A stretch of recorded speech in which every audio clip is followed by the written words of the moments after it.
안녕하세요. 바르다정형외과 이승엽 원장입니다. 오늘은 어깨 충돌 증후군에 대해서 말씀드리려고 합니다. 제가 올해 1월에 그 비욘드 편에서 어깨 충돌 증후군 이 운동만 하세요 편에서 한번 다룬 적이 있는 것 같아요. 충돌 증후군이라고 하면 생소해 하실 분들도 있을 것 같고요. 어깨에만 있는 질병은 아니고요.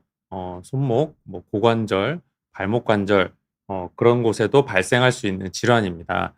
어깨 충돌 증후군의 경우에는 우리가 회전근개라고 하는 힘줄이 팔을 들 때 어깨 그 천장에 있는 뼈나 인대에 부딪히면서 발생하는 질환을 말하는데요. 심할 경우에는 회전근개 파열로 이어질 수도 있기 때문에 주의가 필요합니다. 하지만 간혹 병원에서 뼈가 자라서 힘줄을 누르기 때문에 "뼈를 반드시 깎아야 한다. 안 그러면 힘줄이 찢어진다."는 얘기를 듣고 오시는 분들이 많습니다. 이럴 때 반드시 뼈를 깎는 수술을 해야 할까요? 오늘은 어깨 충돌 증후군의 원인과 정말 그 뼈를 깎는 수술을 해야 하는지 그 외에 다른 치료법은 없는지에 대해서 자세히 말씀을 드리려고 합니다. 그래서 오늘의 그 주제죠. 그 "뼈가 자라서 힘줄이 찢어지기 때문에 뼈를 깎아야 한다." 맞을까요? 틀릴까요? 정답은 X입니다. 물론 다양한 고려 사항들이 있겠지만 우리가 뼈를 깎는다고 하더라도 원인이 교정되지 않으면 또 아플 수 있기 때문에 그냥 뼈만 깎는다고 해서 해결이 되는 건 아닙니다. 그래서 오늘은 이 문제에 대해서 한번 얘기를 해 볼게요. 제가 그 어깨 편들 얘기하면서 많이 그 보여 드리는 슬라이드 중에 하나인데 회전근개라고 하는 개념에 대해서 좀 헷갈리시는 분들도 있을 것 같아서요. 먼저 이제 회전근개라고 하는 게 어깨를 둘러싸고 있는 4 개의 힘줄을 얘기하는데 이 회전이라는 말 그대로 팔을 들고 돌려주는 역할을 하는 그 힘줄을 얘기합니다. 그래서 간혹 그 힘줄, 인대, 근육 이런 식으로 개념을 혼동해서 생각하시는 분들이 많은 것 같아서 정확하게는 힘줄이라고 이해하시면 좋아요. 그 근육으로 시작해서 뼈에 가서 붙을 때는 힘줄로 바뀌면서 붙게 되는데 대부분 뼈에 붙는 자리에서 문제를 일으키기 때문에 우리가 회전근개 파열, 회전근개 질환 이런 얘기를 할 때는 힘줄이라고 이해를 하고 계시면 되겠습니다. 그러면 어깨 충돌 증후군이라고 하면 충돌이라는 말 그대로 뭔가 부딪히는 걸 상상할 수 있잖아요. 그래서 어깨를 우리가 이렇게 정면에서 쳐다봤을 때 회전근개라고 하는 힘줄이 이렇게 어깨 주변을 둘러싸고 있고 천장에는 견봉이라고 하는 뼈가 있습니다. 이건 이제 견갑골이라고 해서 등 뒤에 있는 날개뼈의 가장 그 최상단에 있는 지붕이라고 생각하시면 되는데 그래서 이 회전근개라고 하는 힘줄이 팔을 들 때 이 견봉이라고 하는 뼈에 부딪히면서 발생하는 걸 충돌 증후군이라고 해요. 상식적으로 부딪힌다라고 하면 뭔가 마찰이 생기고 염증이 생길 것 같잖아요. 바로 상상하시는 그런 질환입니다. 그래서 제가 뭐 간단한 애니메이션을 가지고 와 봤는데 여기서 그렇죠. 여기 힘줄이 사람이 팔을 들 때 힘줄이 팔을 당겨줘 올라가는데 들 때마다 이 견봉이라고 하는 천장에 있는 뼈에 닿죠. 그러면서 자꾸 부딪히니까 염증이 생기고 힘줄이 빨갛게 변하고 뭐 점액낭염이라고 해서 결국 힘줄에 염증 생기는 건데요. 이런 문제들이 생기는 게 충돌 증후군입니다. 그러면 충돌 증후군이 있을 때 어떤 증상들이 있을까 이렇게 생각을 해 보면 특징적으로 이 4 가지를 말씀드릴 수 있는데 주로 환자분들이 아파하시는 부위가 어깨 앞쪽 그리고 또 바깥쪽 이 주변의 통증을 많이 느끼세요. 근데 충돌 증후군이 종류가 여러 개가 있어요. 어깨 충돌 증후군만 하더라도 사실 종류가 한 3개 정도 있거든요.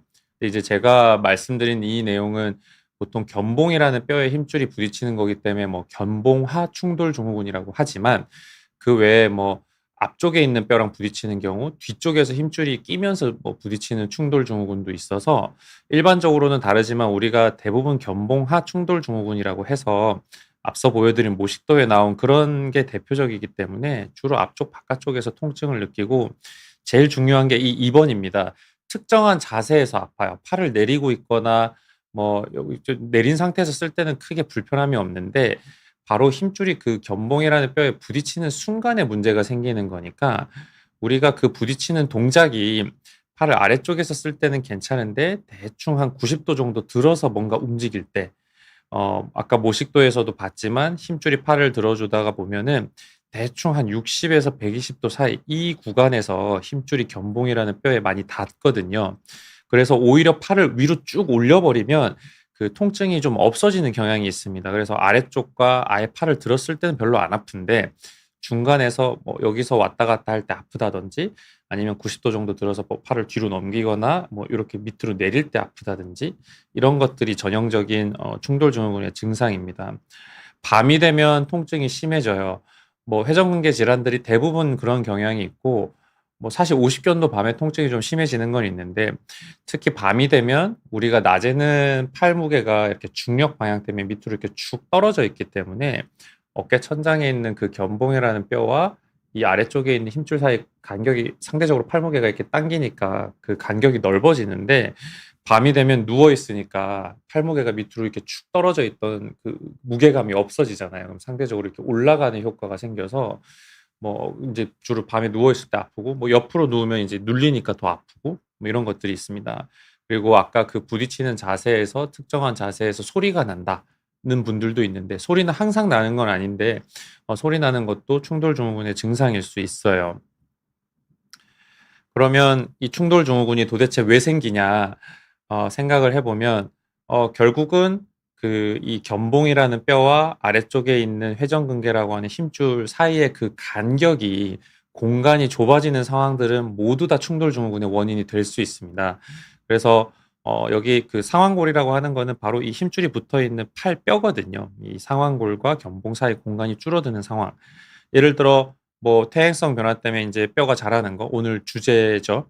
그러면 이제 견봉이라고 하는 뼈가 자꾸 이렇게 밑으로 튀어나오기 때문에 그러면 당연히 공간이 줄어들 것이고 어깨를 많이 써서 힘줄에 염증이 생기고 힘줄이 자꾸 부으면 그 자체도 공간이 좁아질 것이고 그 선천적으로 이 견봉이라는 뼈가 유달리 밑으로 많이 휘는 사람들도 있어요.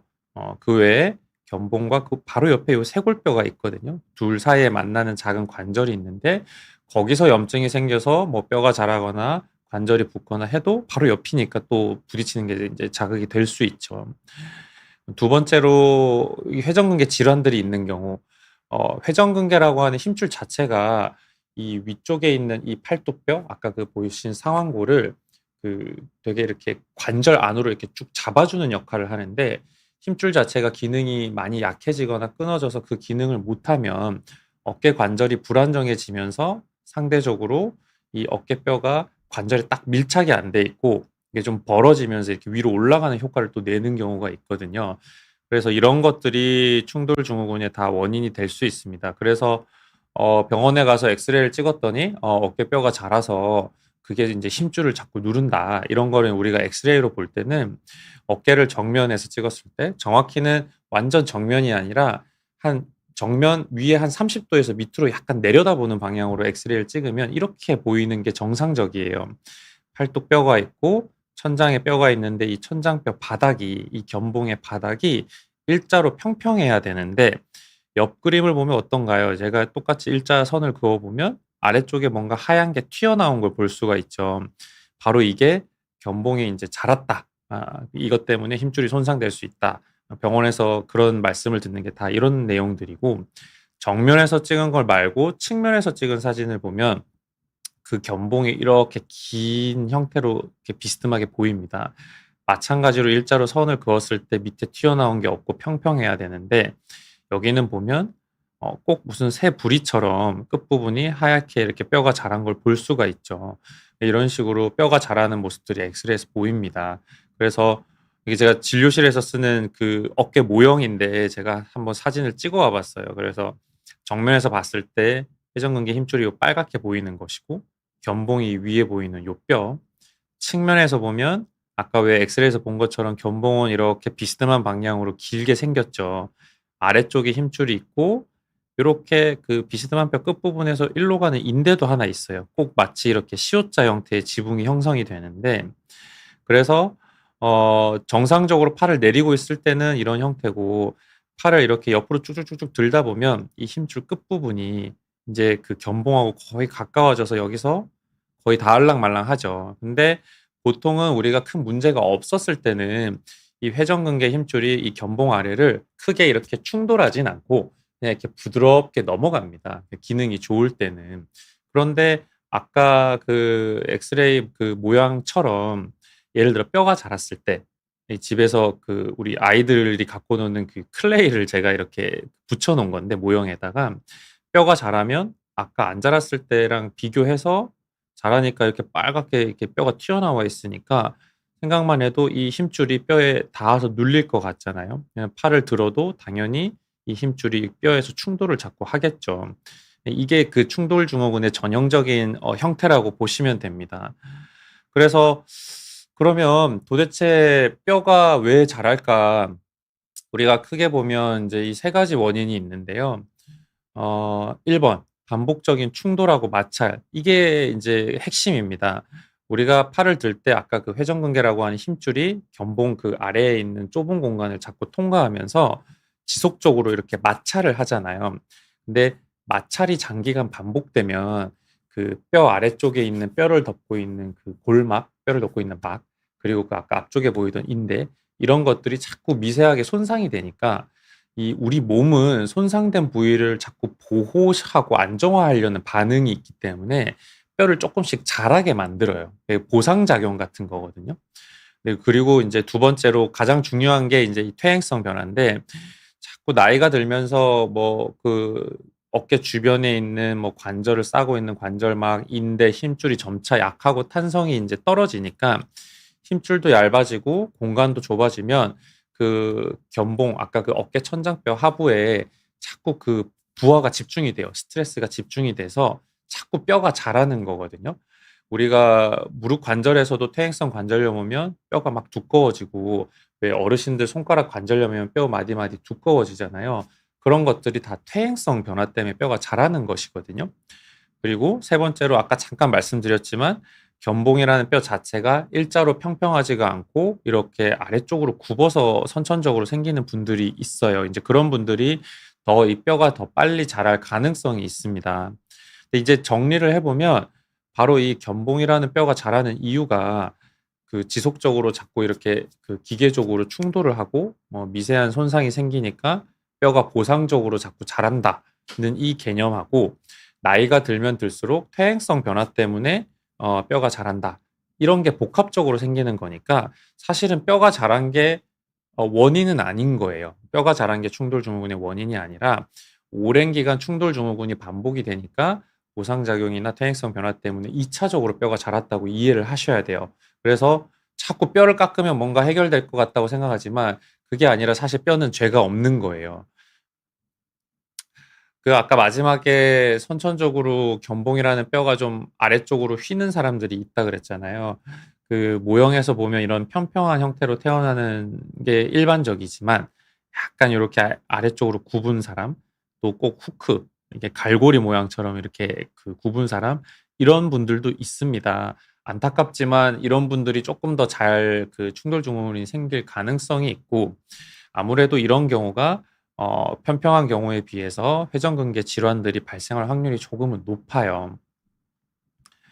그러면 자꾸 이 회전근개 밑에 힘줄에 대해서 얘기를 하는데, 이 회전근개 질환, 힘줄이 손상되고 찢어지고 이런 것들이 생기는 원인이 우리가 예전에 사람 몸을 잘 모를 때는, 예전만 하더라도 자꾸 그 이 충돌 증후군, 그 어깨 천장에 있는 뼈가 힘줄을 자꾸 부딪히게 하니까 마찰 때문에 찢어지는 게 아니라고 예전에는 이해를 많이 했어요. 그래서 외부적인 요인 때문에 찢어지는 거라고 생각을 했는데, 우리가 인제 최근 들어서 뭐 자꾸 이런저런 연구를 하면서 조사를 해 보니까 그것만 원인이 있는 게 아니라 힘줄 자체가 퇴행성 변화가 오니까 힘줄이 서서히 약해지고 그러면서 저절로 찢어지더라. 그러니까 힘줄 내부에 자체적인 원인이 더 중요하더라. 자꾸 이런 식으로 그 트렌드가 바뀌어가요. 그래서 이게 이제 '뼈를 깎아야 된다.' 이런 거는 인제 좀 약간의 소위 말해 옛날 컨셉이 되는 거고, 지금은 힘줄 자체가 손상이 되는 원인이 물론 외부 요인도 있겠지만 내부 요인, 그러니까 힘줄 자체가 퇴행성 변화가 오면서 찢어진다. 그래서 여러 요인들이 작용한다라고 이해를 하시면 됩니다. 그래서 뼈가 힘줄을 누르기 때문에 힘줄이 찢어진다. 이런 모형의 그 엑스레이나 MRI에서 보이는 것처럼 이 뼈가 자란 이것 때문에 찢어진다. 그런 게 아니라 뼈는 죄가 없습니다. 뼈는 그 후천적으로 2차적으로 자라는 결과인 거지 뼈 자체가 문제가 되는 것은 아니다. 물론 지금 제가 말씀드린 건 일반적인 상황인 거고 뭐 다른 상황들에는 좀 얘기가 달라질 수는 있지만 어쨌든 그 팩트만 놓고 본다면 그렇다는 말씀이고요. 그래서 그런 뼈를 깎는 수술 도대체 그건 어떤 수술이냐? 우리가 보통 견봉 성형술이라고 해서 아까 견봉 아래 뼈가 튀어나온다 그랬잖아요. 그러니까 이 견봉 아래 자란 뼈를 제거하는 수술이 되는 거예요. 그래서 이 아래쪽에 있는 힘줄과 천장에 있는 견봉 사이 공간을 넓혀 줘서 더 부딪히지 않게끔 하는 방법으로 인제 수술의 컨셉이 되는 거고 그러면 팔을 들고 힘줄이 들고 움직일 때 견봉이라는 뼈랑 마찰과 압박을 직접적으로 줄여 주니까 '힘줄이 더 손상되지 않겠구나.'라는 개념에서 나온 수술이고 그래서 이 모형에서 보시는 것처럼 이렇게 그 튀어나온 뼈를 그냥 간단히 깎으면 되는 거예요. 시간 정말 금방 끝나거든요. 한 5분 10분 안에 끝나니까. 그래서 엑스레이 모습으로는 있지만 인제 관절경으로 실제 할 때 모습을 가져온 걸 보면 지금은 이렇게 비스듬하게 돼 있지만 그 이 어깨를 약간 돌려서 그 어깨 천장이 인제 일자로 평평하게 나와야 되는 각도로 보면 천장뼈가 일자로 평평해야 되는데 왼쪽 그림을 보면 뼈가 이렇게 자라서 밑으로 튀어나와 있어요. 그래서 이거를 그 톱날 같은 기구를 이용해서 여기를 팍 깎으면 이렇게 평평해지는 거죠. 수술 자체는 정말 쉽고 간단한 수술입니다. 그래서 말씀드린 것처럼 과거에는 이 견봉 성형술을 많이 권유를 했고 하지만 최근에 여러 연구들에서 밝혀지는 결과를 보면 우리가 재활 치료만을 열심히 했을 때와 견봉 성형술 즉 뼈를 깎는 수술과 재활 치료를 같이 했을 때를 비교를 해 보면 장기적인 관점에서 봤을 때 큰 차이가 없는 것으로 돼 있어요. 특히 회전근개 파열이 전혀 없는 충돌 증후군에서는 "수술하는 게 큰 이득이 없다."라고 실제로 결론이 났습니다. 그런데 그럼 정말 아예 그 수술이 필요가 없는 수술이냐? 그렇지는 않고요. 아래와 같은 상황에서 인제 문제가 될 때는 뼈를 깎는 수술을 하시는 게 좋습니다. 예를 들어 6 개월 이상 충분한 비수술 치료를 했어요. 주사도 맞아 보고 뭐 약도 먹어 보고 물리치료도 좀 하고 뭐 스트레칭이나 뭐 도움된다는 운동도 열심히 해 봤는데 호전이 없어요. 그럴 때는 그 뼈를 깎는 수술을 할 수 있고요. 두 번째가 제일 중요한데 힘줄이 뭐 멀쩡할 때야 사실은 괜찮겠지만 힘줄이 인제 찢어져서 힘줄을 봉합해야 되는 경우, 회전근개 파열이 있는 경우 그럴 때는 우리가 회전근개 파열 그 힘줄을 봉합하면서 천장에 있는 좀 튀어나온 뼈를 좀 갈아 주면 이 그 수술해서 힘줄이 인제 아물었을 때 나중에 인제 팔을 들고 움직일 때 그 튀어나온 뼈에 좀 안 걸리게 마찰을 좀 줄여 주기 위한 목적으로도 하고 힘줄을 봉합할 때 이렇게 뼈를 좀 위에 갈아 놓으면 그 뼈에서 안에서 인제 피가 좀 나오거든요. 뭐 골수, 피가 좀 나오면 그 안에는 인제 힘줄이든 조직을 치유할 수 있는 여러 가지 좋은 인자들이 같이 나오기 때문에 힘줄을 좀 더 잘 아물게 할 수 있는 효과로 같이 하기도 합니다. 그리고 뭐 꼭 그런 경우는 아니더라도 생각보다 뼈가 예를 들어 정말 많이 자랐어요. 많이 자라서 누가 봐도 이거는 좀 힘줄이 찢어지고 안 좋을 것 같은 그런 경우 또 그 견봉 아래쪽 공간이 좁아서 '아 이게 재활로는 개선이 어려워 보인다.'라고 할 때는 이런 세 가지 경우에 한해서는 견봉 성형술이라고 하는 뼈를 깎는 수술을 고려해 보는 게 좋습니다. 그래서 원인을 잘 찾아서 해결을 하셔야 되고 자란 뼈가 자란 거에 너무 집중을 하지 말고 과연 이 충돌 증후군이 생긴 이유가 무엇이냐 이걸 잘 파악하셔서 해결을 해야 돼요. 그래서 대부분은 그 힘줄의 기능이 많이 약해진 분들이 많습니다. 회전근개라고 하는 힘줄이 사람이 팔을 들고 움직일 때 이 팔뚝뼈를 딱 그 관절에 잘 밀착을 시켜 놓고 지렛대처럼 팔을 잘 들 수 있게 도와줘야 되는데 그 기능이 떨어져서 팔을 들 때마다 불안정하니까 뼈가 자꾸 부딪히게 하는 원인을 인제 만들게 되고 제가 지난주에 라운드 숄더에 대해서도 말씀을 드렸는데 이 라운드 숄더가 되면 어깨 자체가 이렇게 앞쪽으로 말리면서 굳기 때문에 그러면 견봉이라고 하는 뼈도 그 아까 왜 견갑골에 달려 있는 그 맨 위에 뼈라 그랬잖아요. 뼈가 이렇게 앞으로 말리면 상대적으로 그 견봉 아래쪽 공간이 좁아지는 문제가 생기기 때문에 이런 것들이 원인이 해결이 돼야 결국은 충돌 증후군도 좋아지는 겁니다.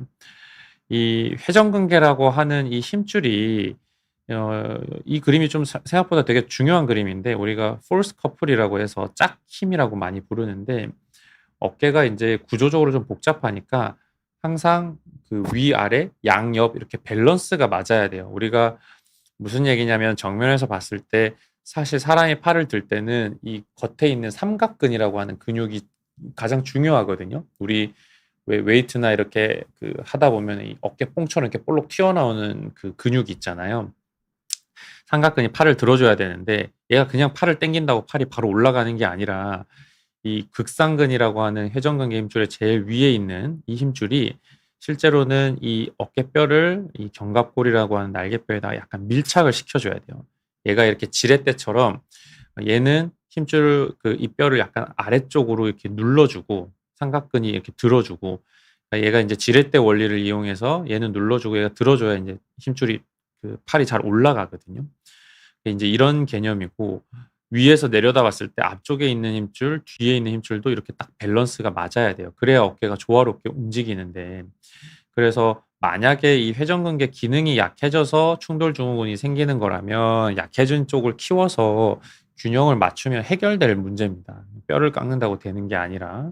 그래서 팔을 들 때 이 힘줄, 회전근개 힘줄이 원래는 잘 눌러줘야 되는데 그거를 못 당겨주니까 삼각근이라고 하는 이 근육이 팔을 들 때 이 힘줄 상완골이라는 뼈를 이렇게 못 눌러줘서 이게 그냥 위로 이렇게 올라만 가는 거거든요. 원래는 힘줄이 이렇게 어깨뼈를 이쪽으로 이렇게 자꾸 눌러줘야지 얘가 들 때 같이 확 올라가는데, 그 기능이 소실이 되니까 그냥 이렇게 위로만 밀려 올라가면서 자꾸 충돌이 생기는 겁니다.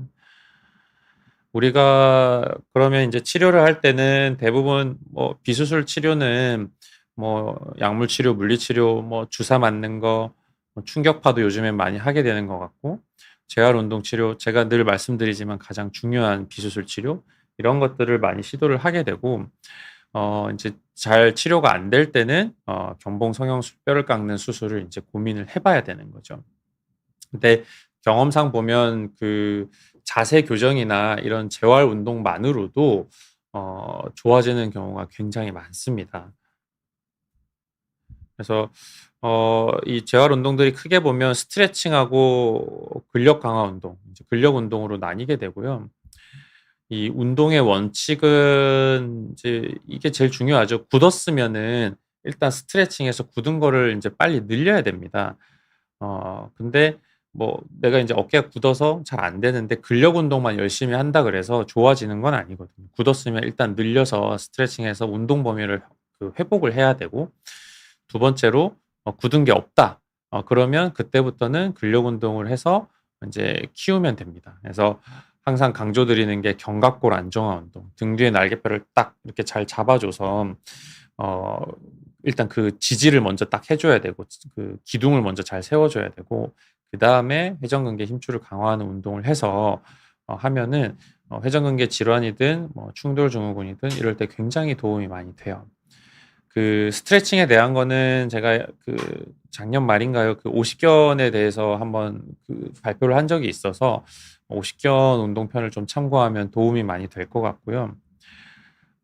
이제 오늘은 이제 근력 운동에 대해서 조금만 더 얘기를 하려고 해요. 그래서 견갑골 안정화 운동이 항상 굉장히 중요하다고 제가 말씀을 드리는데, 결국은 충돌하는 것이 견봉이라는 뼈와 아래쪽에 있는 힘줄과 그 사이 공간이 자꾸 좁아지면서 문제가 되니까 이 등 뒤에 견갑골을 잘 자리를 잡아서 그 공간을 넓히려는 거예요. 충돌을 줄이려고.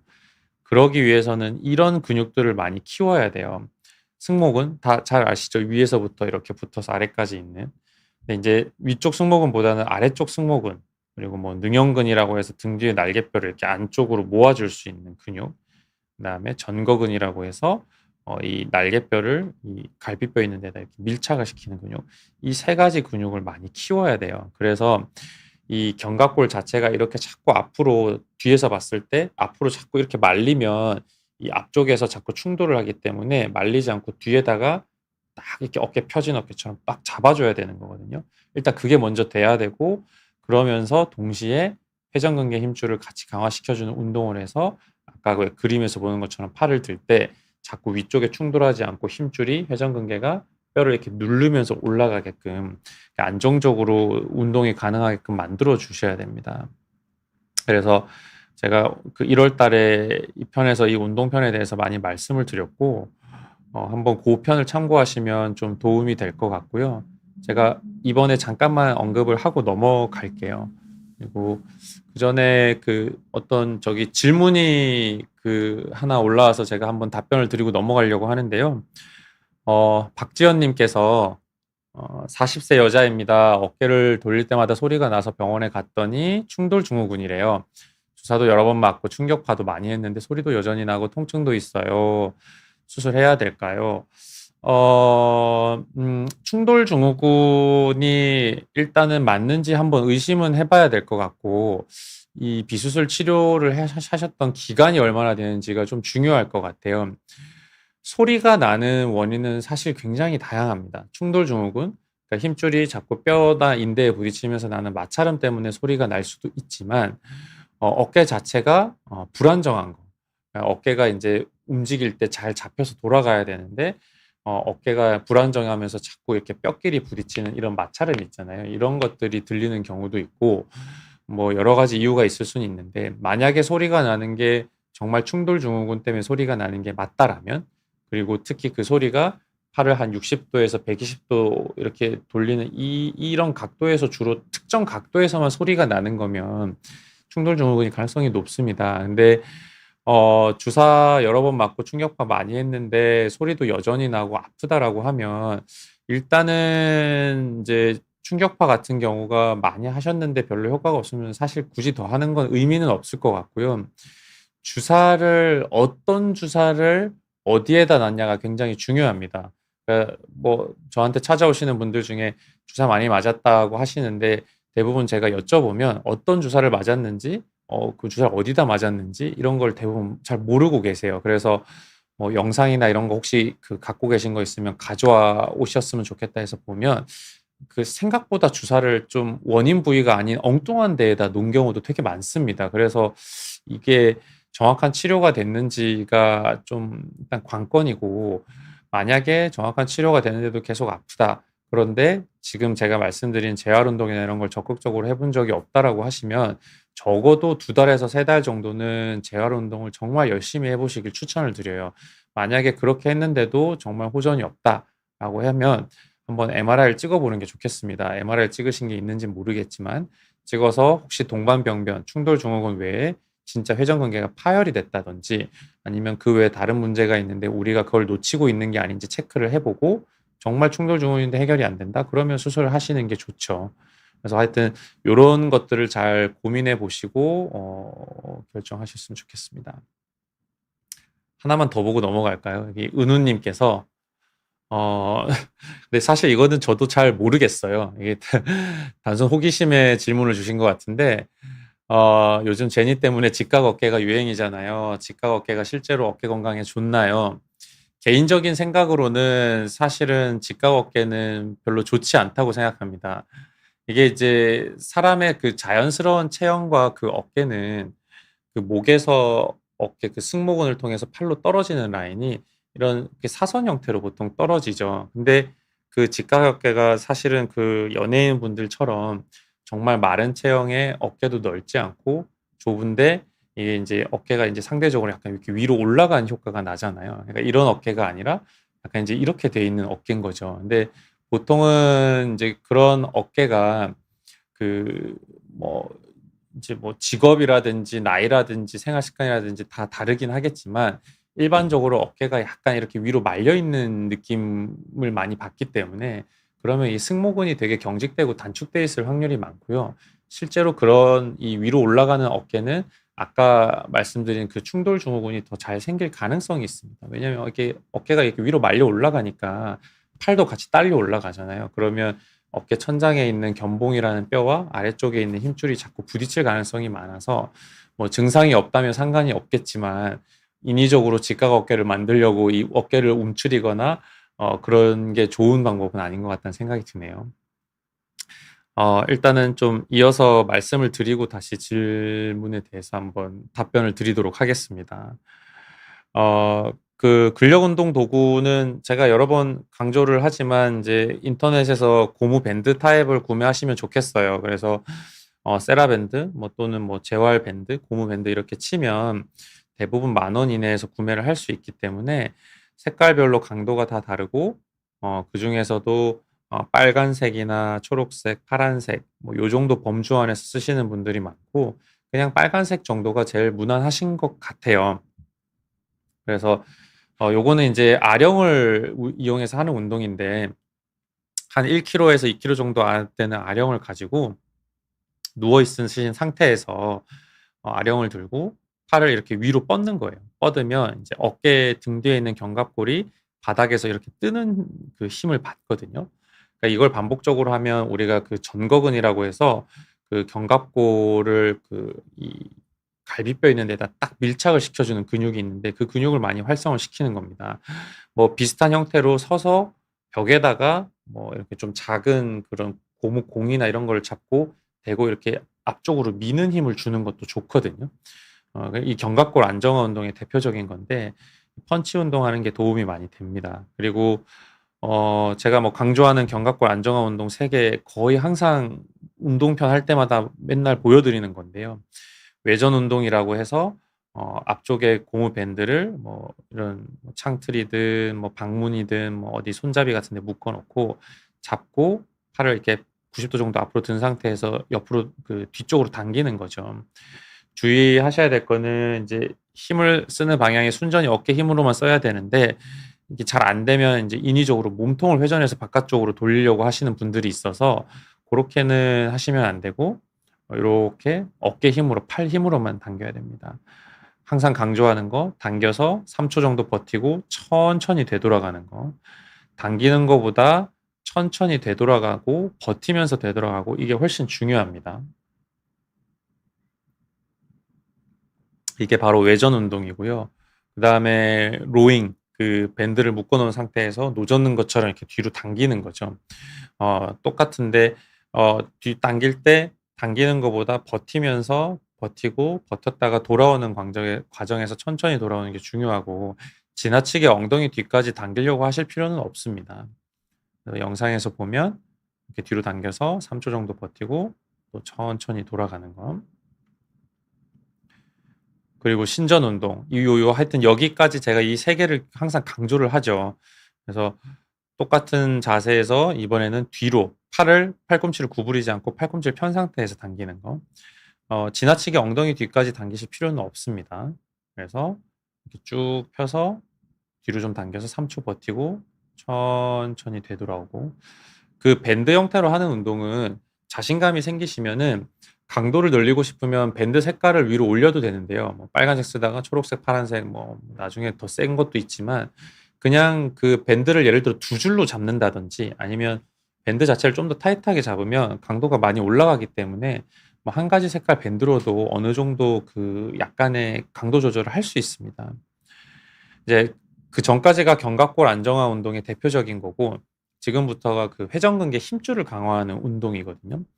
근데 이 외회전 운동은 뭐 견갑골 안정화 운동에도 일부 도움이 되는데 마찬가지로 한쪽 끝을 뭐 벽에 어디다 묶어 놓고 이게 지금 보면은 수건을 이렇게 겨드랑이 안쪽에 끼고 있는데 운동할 때 겨드랑이가 이렇게 지나치게 뜨지 말라는 뜻에서 이렇게 해 놓은 거거든요. 그래서 겨드랑이 딱 붙이고 팔꿈치는 이렇게 90 도로 한 상태에서 팔을 이렇게 바깥쪽으로 당기는 겁니다.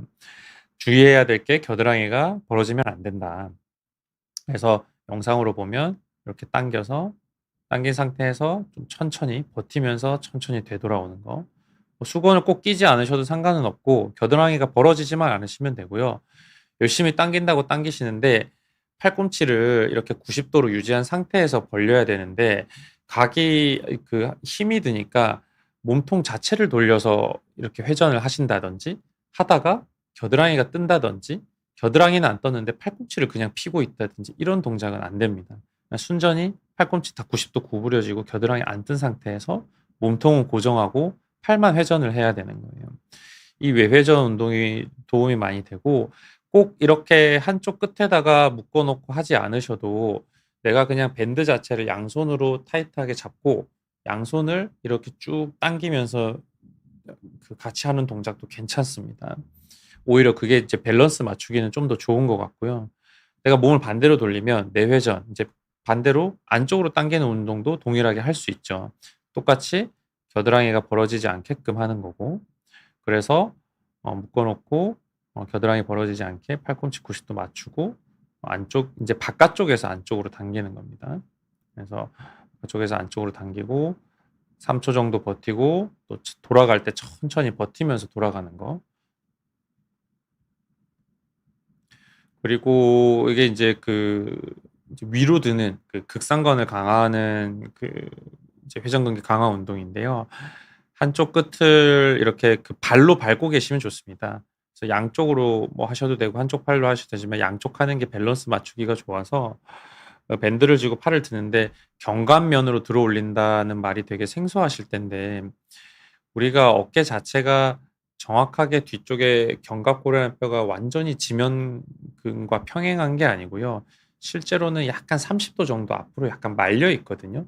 그래서 우리가 운동을 할 때도 팔을 이렇게 완전히 측면으로 드는 것보다는 이 견갑골 방향, 이 견갑면에 맞춰서 한 30도 정도 조금 앞쪽에서 드는 연습을 하는 게 좋습니다. 그래서 그 운동을 하라는 뜻이고요.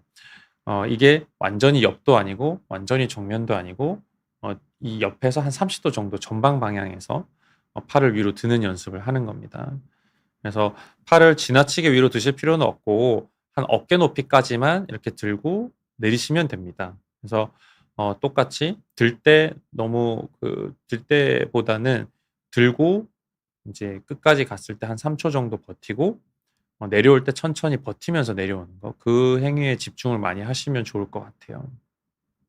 그런데 우리가 뭐 이렇게 저렇게 했는데도 너무 해결이 안 된다라고 하면 이제 결국은 수술을 해야겠죠. 그래서 실제 충돌 증후군 심했던 분들이 MRI에서 힘줄 자체가 안 좋은 게 티가 나는 분들도 있지만 생각보다는 MRI에서는 그렇게 티가 안 나는데 관절경으로 들어가서 보면 그러면 되게 안 좋은 경우가 의외로 좀 있습니다. MRI가 아무리 정확하다고 해도 아주 세세한 부분까지 완전히 다 볼 수는 없거든요. 그래서 들어가서 보면 이거는 어깨 천장에 있는 견봉이라고 하는 뼈를 아래에서 이렇게 위로 쳐다보는 거거든요.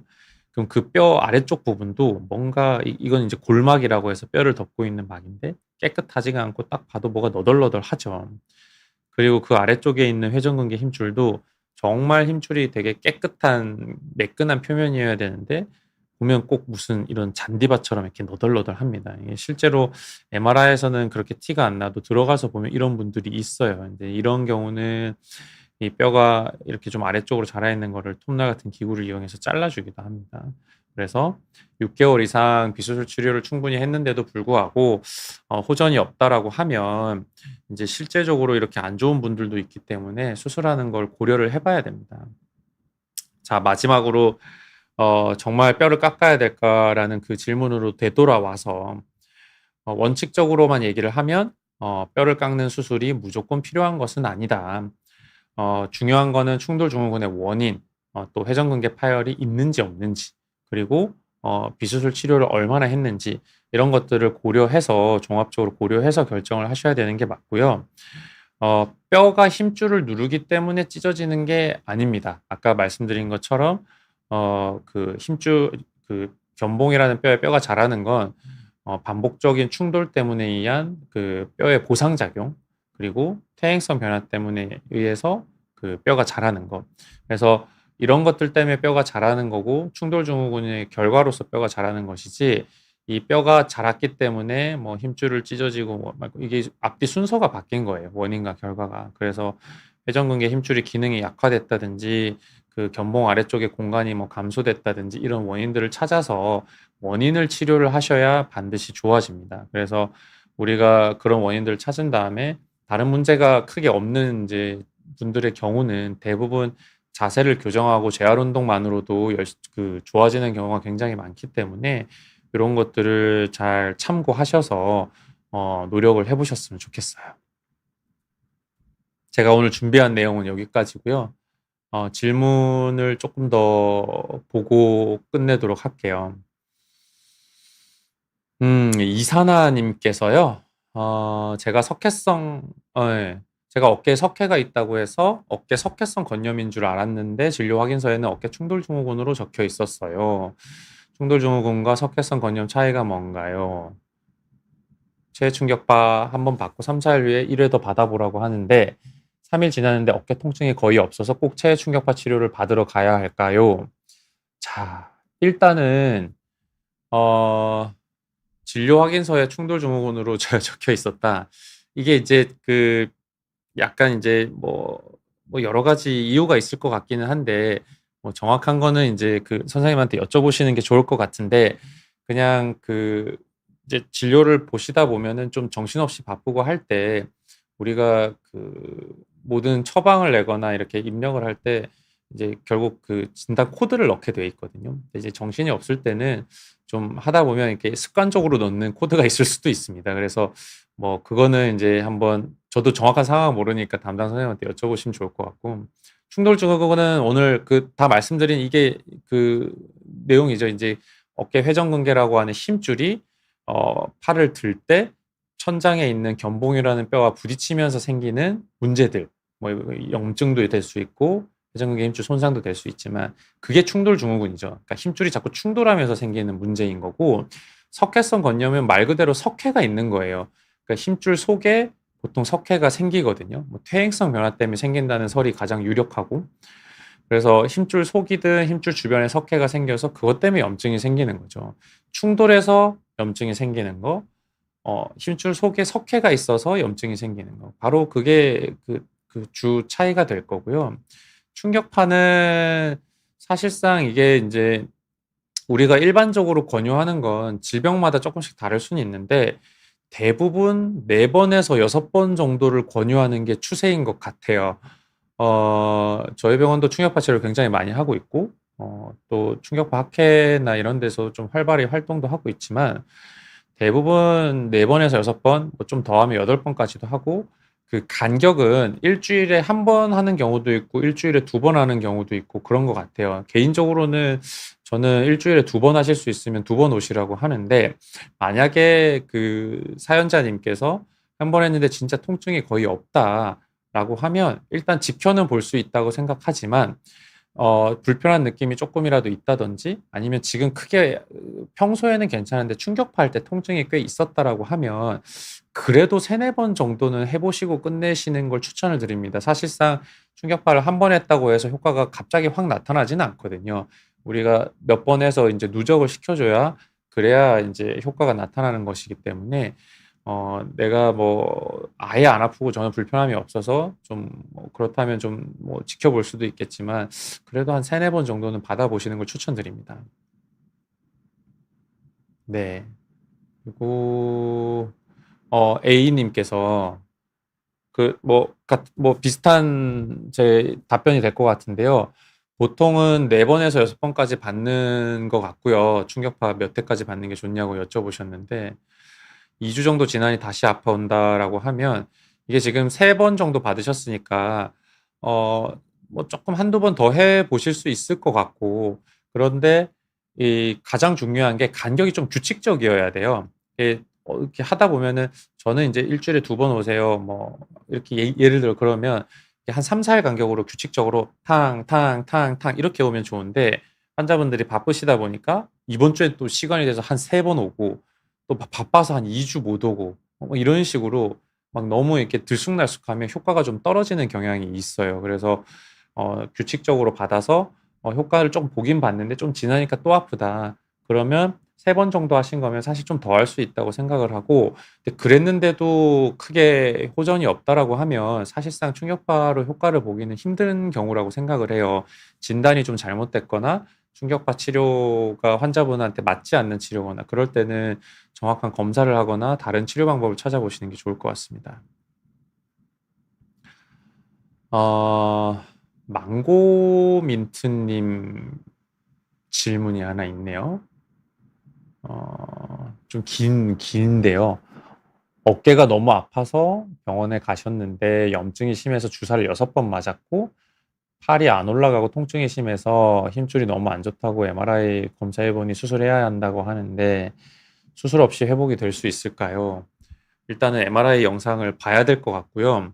3월부터면 9월이니까 반년이잖아요. 6개월 지나셨잖아요.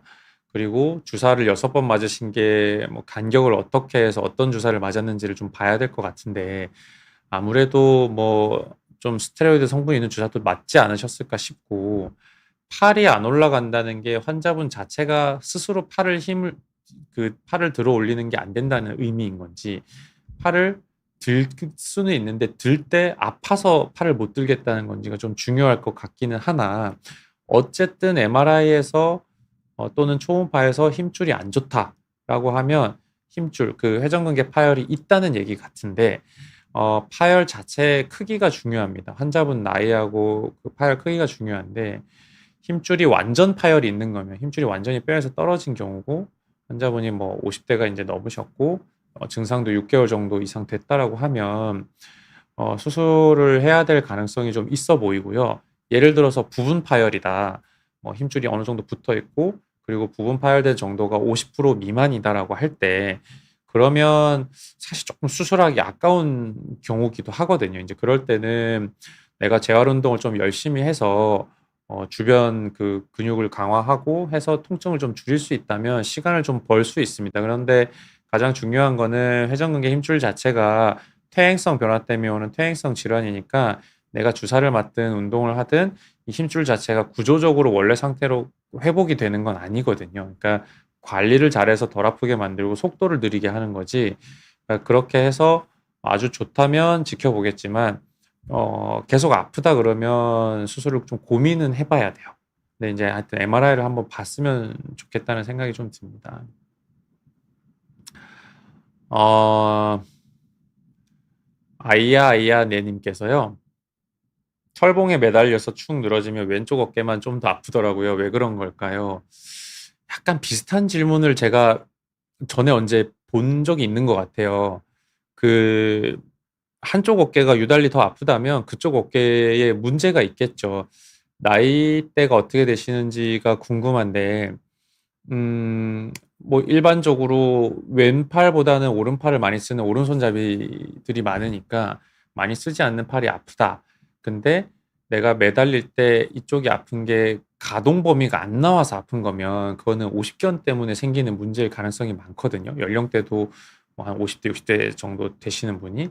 그럴 때는 뭐 오십견 문제일 가능성이 좀 있어 보이고 마찬가지로 충돌증후군이나 회전근개 질환도 이게 그 매달려서 쭉 뻗으면 어쨌든 팔을 위로 들면서 그 아까 말씀드린 견봉이라는 뼈랑 충돌을 하는 동작이 조금씩 생겨서 회전근개 질환이나 이런 거일 가능성도 좀 있어 보입니다. 그래서 사실 이거는 어떤 그뭐 동작에서 아픈지 뭐 좀 신체 검진도 좀 해보고 뭐 추가적으로 엑스레이나 초음파도 좀 해보고 증상이 좀 오래됐다면 한번 체크해 보실 필요는 있는 것 같아요.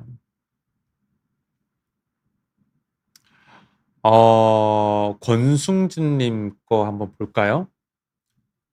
50대 여성분이시고 밤이 되면 옆으로 눕기 힘들고 자고 일어나면 어깨에서 소리가 나서 몇 번 돌리면 덜 아픈 듯한 느낌이 듭니다.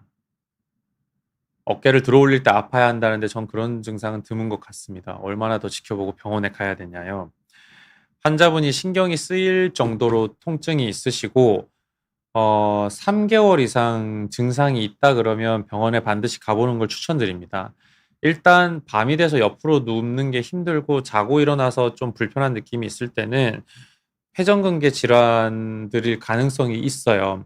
아까 제가 왜 증상들 중에 밤에 통증이 심해진다 이런 얘기를 좀 해놨었는데 낮에는 상대적으로 팔무게가 이렇게 그 중력 방향 때문에 떨어져 있으니까 이 힘줄하고 위에 있는 견봉이라는 천장뼈하고 공간이 벌어져 있는데 누워 있으면 상대적으로 팔무게가 없어지니까 이게 그 공간이 가까워지는 거거든요. 그러니까 충돌 증후군이든 회전근개 질환들이 대부분 밤에 통증이 심하고 특히 아픈 쪽으로 돌아 누우면 가뜩이나 염증이 있거나 찢어진 부위가 안 좋은데 내가 체중으로 짓누르고 있으니까 더 아프거든요. 근데 뭐 모든 충돌 증후군, 모든 회전근개 질환이 뭐 팔을 그러면 요 정도에서 들었을 때 꼭 아파야 하느냐? 뭐 일반적이지 않은 분들도 있어요. 그래서 근데 이제 이게 좀 오래됐고 한다면 뭔가 문제가 있을 가능성이 있고, 회전근개 파열이 좀 있는 분들도 생각보다 증상 없이 잘 사시는 분들이 있어요. 뭐 간혹 뭐 한 50대든 60대든 뭐 난 별로 안 아팠는데 갑자기 뭐 어느 날 며칠 안 돼서 너무 아파가지고 왔다 해서 봤는데 힘줄 엄청 찢어진 분들 간혹 있거든요. 그런 분들은 분명히 이거 딱 보면은 최소한 1, 2년 이상, 뭐 1, 2년이 뭔가요? 뭐더 오래된 분들도 많이 있는데, 이제 그런 말씀을 드리면 대부분 자기는 증상 없이 잘 살았다 이런 분들 많거든요. 근데 자세히 여쭤보면 그 좀 어떤 그 불편한 느낌들이 계속 있었던 분들이 많거든요. 그러니까 환자분도 그럴 가능성을 염두에 둬야 되니까 한 3개월 정도 지나서 계속 불편하시면 한번 병원에 가보셨으면 좋겠습니다.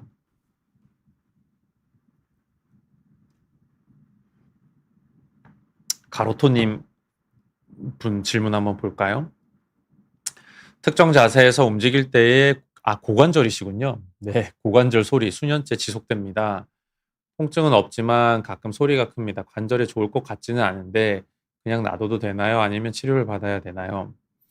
어, 그 어깨든 무릎이든 고관절이든 그냥 딱 심플하게 얘기해서 소리는 나는데 통증은 없다.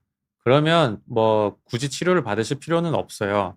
물론 소리가 나는 이유가 뭐 관절끼리 자꾸 부딪혀서 뭐 뼈가 자꾸 부딪히거나 연골이 부딪혀서 마찰 때문에 나는 소리라면, 너무 그 소리가 오래되면 뭐 관절염이 빨리 올 수는 있겠지만 보통은 그게 안 좋아질 정도까지 가는 분들은 대부분 증상이 나타나기 마련이에요. 그래서 그거는 어느 관절이든 다 마찬가지입니다. 뭐 우리가 뭐 고개 돌릴 때 이럴 때도 소리 날 수 있고 뭐 이런 거 소리 날 수는 있지만 어 통증 없는데 소리만 난다는 거는 큰 문제가 될 가능성은 많지는 않아 보이고요. 고관절에서 소리 나는 원인들 중에 뼈끼리 그런 부딪히는 소리 내지는 뭐 고관절에도 충돌 증후군이 있거든요. 그리고 그 외에 이제 뭐 스냅핑 힙이라 그래서 고관절 외측, 그러니까 고관절 바깥쪽에 되게 큰 힘줄이 하나 지나가요. 우리가 보통 뭐 장경대, 장경인대라고 부르는 이제 그 엉덩이 근육부터 해서 고관절 옆에 힘줄로 해서 무릎까지 내려가는 큰 힘줄이 있는데, 그 힘줄이 원래 이제 자기 자리를 지키고 가야 되는데 내가 뭐 관절을 구부렸다 폈다 할 때 힘줄이 자꾸 자기 자리 안 있고 이렇게 빠지면서 나는 마찰음이 있는 경우들도 꽤 있거든요. 이제 그런 경우는 좀 구조적으로 문제가 있을 수 있는 분들이라서 뭐 좀 소리를 적게 하기 위해서 주변에 근력을 강화시키거나 해서 소리가 좀 적어지는 방향, 힘줄이나 근육을 강화시키는 방향으로 좀 재활을 해야 되는 경우도 더러 있는데, 뭐 보통은 증상이 있을 때 하는 게 맞습니다. 네. 뭐 오늘 질문은 한 요 정도까지 하면 될 것 같네요. 네. 오늘 그 충돌 증후군 편이었고, 뼈를 깎아야 좋아지는가에 대해서 제가 좀 말씀을 드렸고요. 좀 그 주제 선정하면서 고민을 많이 했어요. 사실 이게 정말 뼈를 깎아야 되는 수술을 하셔야 되는 분들도 있고, 뭐 저도 이 어깨를 전문으로 이렇게 하면서 열심히 환자분들을 보고 있지만 굳이 하지 않아도 되는 수술을 해야 된다라고 이렇게 듣고 오셔서 이제 저한테 진료를 보고 뭐 다행히 잘 낫고 가시는 분도 있고 수술 없이. 그래서 그냥 무조건 필요 없다라고 얘기를 하면 또 뭐 좀 불편해할 수 있는 사실 그런 주제이기도 합니다. 근데 어 이제 결국은 환자분들이 건강하게 어깨 그 관절 건강을 지키는 게 중요하기 때문에 항상 그 수술을 선택하기 전에 뭐 다양한 이런 원인들과 다양한 치료들을 경험을 해 보셨으면 좋겠고요. 특히나 그 뼈를 깎는다고 해서 무조건 좋아진다라기보다 뼈 자체가 그 원인이 아니라 결과라 그랬잖아요. 그러면 내가 그 원인을 잘 찾아서 해결을 하면 결과도 같이 좋아지는 것으로 되기 때문에 오늘 말씀드린 내용을 잘 보시고 뭐 좀 재활 운동도 해볼 수 있는 거 해 보시고 그렇게 잘 그 고민을 하셔서 치료 계획을 세우셨으면 좋겠습니다. 오늘은 여기까지 하겠습니다. 감사합니다.